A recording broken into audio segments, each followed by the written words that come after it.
Tonight on 60 Minutes. Tonight we will be covering the tragic but inspirational story of Job. You will get a chance to meet him and hear his testimony firsthand. Stay tuned because this story is only found on 60 Minutes. Afterwards we will talk about last night's college football championship when the Spartans defeated the Crimson Tide 63-42. There's a tremendous amount of talk about Job in the news right now, even to the point that he's had a book written about him. Tonight we will cover his life told from his book, which is a chapter from the #1 selling book of all time, the Bible. Read. When Job was growing up, he lived in the land of Uz, located in the Middle East. His family was very wealthy and he was part of a large family. Yes, I was very content and happy, but I would later find out that God had a different plan for me, because one day my life fell apart. In the days ahead, Job's life began to drastically change. Satan heard God bragging about Job's holiness and challenged him. Satan believed that if Job faced extreme hardships and personal destruction, he would turn away from God and curse him. God accepted Satan's challenge, but told him he could not kill him. Read. On that sad day, I lost everything. My 10 children, servants, and my livestock. Even all these things were very dear to my life. I knew that God would bring me through it, and I prayed even more.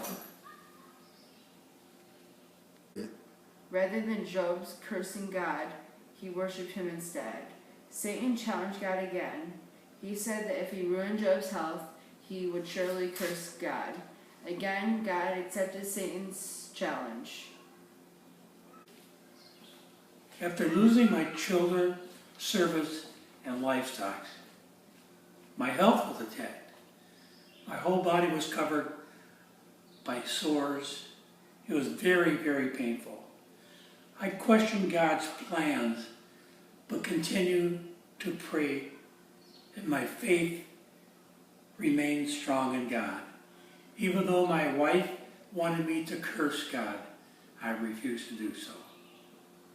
3. Job, a question that came up with while talking to you is, do you think that God is a just God? Throughout my book, I suffered with answering that question. I didn't get why God was punishing me, a blameless man. But by the end of the book, I figured out that God had a bigger plan.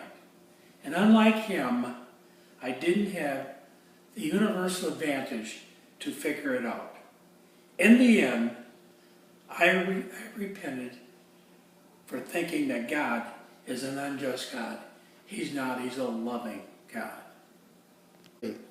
Why do you think that there is suffering in the world? 3.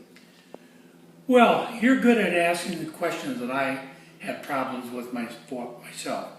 I had the same question for God, and he replied that we live in an amazing world that is not designed to prevent suffering.